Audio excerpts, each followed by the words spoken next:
दोस्तों, आज हम बात करेंगे एक ऐसी पुस्तक की जिसकी लगभग 4 से 5 करोड़ कॉपी अभी तक सेल हो चुकी हैं। जी हाँ, हम बात कर रहे हैं रिच डैड पोर डैड पुस्तक के बारे में।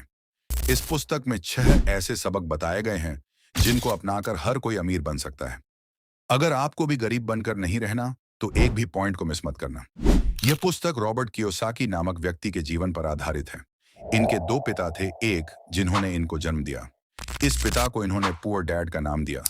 इन्होंने अपने सबसे करीब दोस्त के पिता को दूसरे पिता अथवा रिच डैड का नाम दिया। पुअर डैड ने बहुत ज्यादा पढ़े लिखे और समझदार होने के कारण 4 साल की एजुकेशनल डिग्री केवल 2 साल में पूरी कर ली थी। इन्होंने अपनी पीएचडी की डिग्री बहुत अच्छे मार्क्स से पूरी की थी। दूसरे डैड अर्थात रिच डैड बहुत कम पढ़े लिखे थे। दोनों डैड्स ने जीवन भर बहुत ज्यादा मेहनत की। पुअर डैड बहुत ज्यादा पढ़े लिखे होने के बावजूद भी अपने पीछे कर्ज छोड़कर मरे, जबकि रिच डैड कम पढ़े लिखे होने के बावजूद भी अमेरिका के धनवान व्यक्ति बने। ये अपने पीछे बहुत सारी दौलत छोड़कर गए। आखिर ऐसा कैसे हुआ? ऐसा इसलिए हुआ क्योंकि पैसा कमाने की सोच दोनों की अलग अलग थी। आइए देखते हैं इस वीडियो में। पीआर हे लिखे डैड का मानना था कि पैसे का मोह ही सभी बुराइयों की जड़ है, जबकि कम पढ़े लिखे डैड का मानना था कि पैसे की कमी ही सब बुराइयों की जड़ है।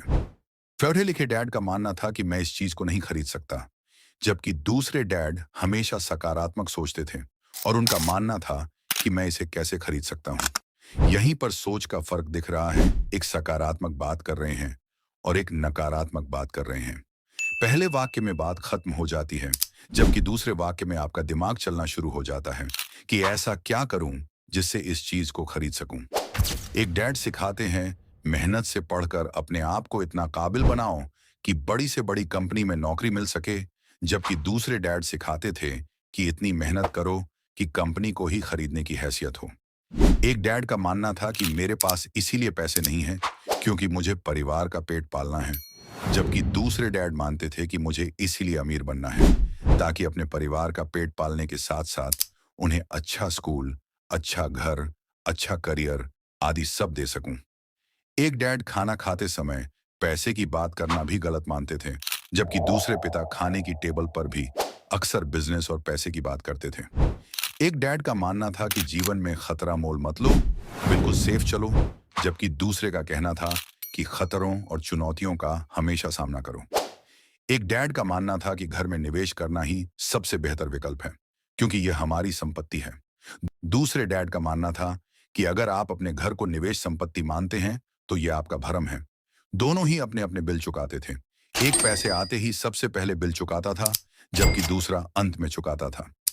एक डैड ने मुझे सिखाया कि बेहतरीन नौकरी पाने के लिए अच्छा सा बायोडाटा कैसे बनाया जाए, जबकि दूसरे ने यह सिखाया कि कैसे मजबूत बिजनेस खड़ा किया जाए ताकि मैं और लोगों को भी नौकरी दे सकूं। दोनों डैड्स की बातों से मुझे समझ आ गया था कि हमें अपने विचारों पर चिंतन जरूर करना चाहिए। मेरे पुअर डैड इसलिए गरीब नहीं थे कि उनकी इनकम कम थी, बल्कि इसलिए गरीब थे क्योंकि उनकी आदतें, काम करने का तरीका गरीबों जैसा था। 9 साल की आयु में रॉबर्ट अपने अमीर पिता के संपर्क में आए। रिच डैड के संपर्क में आने से उनके विचारों को मानो चिंगारी सी मिल गई हो। रिच डैड ने 30 साल में इनको 6 महत्वपूर्ण सबक सिखाए और यह पुस्तक उन्हीं 6 महत्वपूर्ण पॉइंट्स के बारे में है। आइए इन्हीं 6 पॉइंट्स को अपने जीवन में उतारते हैं जिनसे रॉबर्ट इतना अमीर आदमी बना। आपको एक भी पॉइंट मिस नहीं करना है। Point number 1, the rich don't work for money. अमीर लोग पैसे के लिए काम नहीं करते। गरीब और मध्यम वर्गीय लोग पैसे के लिए काम करते हैं। वहीं पर अमीर लोग पैसे के लिए काम नहीं करते, बल्कि पैसा उनके लिए काम करता है। अमीर आदमी कुछ ऐसा करता है कि पैसा ही उनके लिए काम करना शुरू कर देता है। देखा जाए तो ज्यादातर मध्यम वर्गीय भारतीय रेट रेस में फंसे हुए हैं। अब यह रैट रेस का क्या मसला है, आइए इसे समझते हैं। रॉबर्ट मानते हैं कि मध्यम वर्गीय व्यक्ति नौकरी लगते ही महंगे कपड़े, महंगे जूते, टीवी, फ्रिज, एलसीडी, गाड़ी आदि खरीदते हैं। सैलरी ज्यादा नहीं होने पर भी इन चीजों को फाइनेंस करवा लेते हैं। इसीलिए अब उसकी पूरी महीने की सैलरी तो इन चीजों की किस्त भरने में चली जाती है। अब उसके मन में डर बैठ जाता है कि यदि एक महीना ऐसा आया कि उसके पास जॉब नहीं है, तो वह इन सब चीजों की किस्त कैसे भरेगा। इसी जाल को रॉबर्ट ने राइट रेस का नाम दिया है। दोस्तों, यह बात सच भी है, क्योंकि हम ज्यादातर भारतीय इस राइट रेस का हिस्सा बने हुए हैं। यदि आपको इस रेस का हिस्सा नहीं बनना है, तो आपको पैसे से अपने लिए काम करवाना पड़ेगा, क्योंकि अमीर व्यक्ति कुछ ऐसा करते हैं कि पैसा उनके लिए काम करे, ना कि वे पैसे के लिए काम करें। लेकिन करें कैसे? ये इस पुस्तक के अगले पॉइंट्स में बताया गया है, तो एक भी पॉइंट मिस ना करें और प्लीज हमारे इस चैनल को सब्सक्राइब कर लीजिए। Point no two increasing understanding of money, पैसे की समझ बढ़ाना। आपको पैसे की समझ बढ़ानी पड़ेगी। यह महत्वपूर्ण नहीं है कि आप कितना कमाते हैं, बल्कि यह महत्वपूर्ण है कि आप बचाते कितना है। आपने बहुत सारे यूट्यूबर्स, इंस्टाग्रामर्स या लॉटरी जीतने वालों को देखा होगा, जिनके पास एकदम से इतना पैसा आ जाता है कि वे बावले हो जाते हैं, लेकिन 10 से 12 साल के बाद वे वापस गरीबी वाली हालात पर आ जाते हैं। इनका एक ही कारण है कि उनके अंदर पैसे की समझ ही नहीं है। लंबे समय तक अमीर रहने के लिए यह महत्वपूर्ण नहीं है। अगर लंबे समय तक अमीर रहना है, तो आपको संपत्ति बनानी पड़ेगी। मान लेते हैं आपके पास एकदम से 5 करोड़ रुपए आ गए हैं, तो उसे ऐसी जगह इन्वेस्ट कीजिए कि जहां पर इन्वेस्ट किए हैं वह चीज भी आपको हर महीने कुछ ना कुछ पैसे कमा कर दे। अब इसका उल्टा कर कर देखते हैं। यदि 5 करोड़ में से मैंने 2 करोड़ की गाड़ी, 2 करोड़ का बंगला और 1 करोड़ की और सुख सुविधाओं की चीज मैंने खरीद ली है, तो 2 करोड़ की गाड़ी का डेली डीजल, पेट्रोल का खर्चा, उसका इंश्योरेंस का खर्च आदि जाना शुरू हो जाएगा। अतः संपत्ति ऐसी बनानी होगी जो हमें कमा कर दे, ना कि हमारे पास से ही पैसे लेकर जाएं। संपत्ति वह चीज है जो आपकी जेब में पैसे डालती है, ना कि आपकी जेब से पैसे निकालती है। Point no 3, mind your own business, अपने काम से काम रखना। हमें अपने काम के प्रति हमेशा ईमानदार रहना चाहिए। इसका अर्थ यह नहीं है कि आप 24 घंटे काम में ही लगे रहेंगे। इसका अर्थ यह है कि आपको लगातार इनकम देने वाली संपत्ति को बढ़ाना है। नौकरी करते करते भी आप ऐसा कर कर अमीर बन सकते हैं। आज से ही अपनी इनकम वाली संपत्ति खरीदना शुरू करें। कहने को तो जो आप गाड़ी खरीदते हैं वह भी आपकी संपत्ति है, परंतु यह आपकी असली संपत्ति नहीं है, क्योंकि हर घंटे, हर मिनट, हर दिन, हर साल इसकी कीमत घटती जाएगी, जबकि हमारी असली संपत्ति वह है जो हर दिन बढ़ती जाती है। कमाने वाली संपत्ति से जब कैश फ्लो बढ़ेगा, तो आप बीच बीच में ऐशो आराम वाली चीजें खरीद सकते हैं।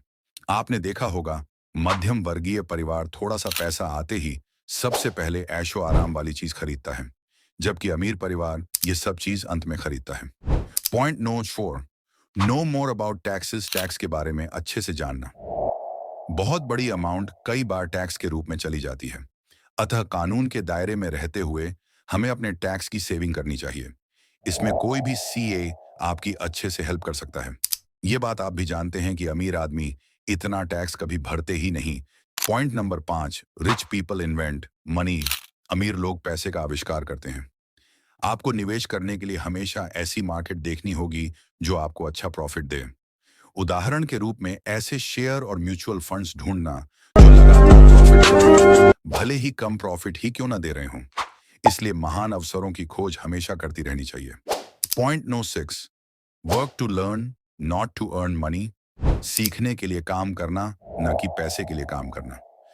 ज्यादातर प्रतिभाशाली लोग इसलिए फेल हो जाते हैं क्योंकि वह अपनी प्रतिभा केवल एक चीज को बनाने में लगा देते हैं। किसी चीज को अच्छा बनाना एक प्रतिभा तो है, लेकिन वह प्रतिभा किसी काम की नहीं, जिससे बनी हुई चीज को आप मार्केट में बेच ना पाए। अतः आपको हमेशा मार्केट के बारे में सीखते रहना चाहिए। ये 6 सबक इस पुस्तक में बताए गए हैं, जो कि रॉबर्ट ने सीखे और अमीरी की एक मिसाल कायम की। आप इन 6 पॉइंट्स को सीखकर अमीर भले ही ना बने, परंतु एक स्मार्ट बिजनेसमैन और वर्कर जरूर बनेंगे, जो कि धीरे धीरे आपको अमीर रास्तों की तरफ लेकर जाएगा। अगर वीडियो अच्छी लगी हो तो प्लीज चैनल को सब्सक्राइब जरूर कर दीजिएगा। बहुत जल्दी मिलते हैं एक ऐसी ही वीडियो के साथ। Thank you.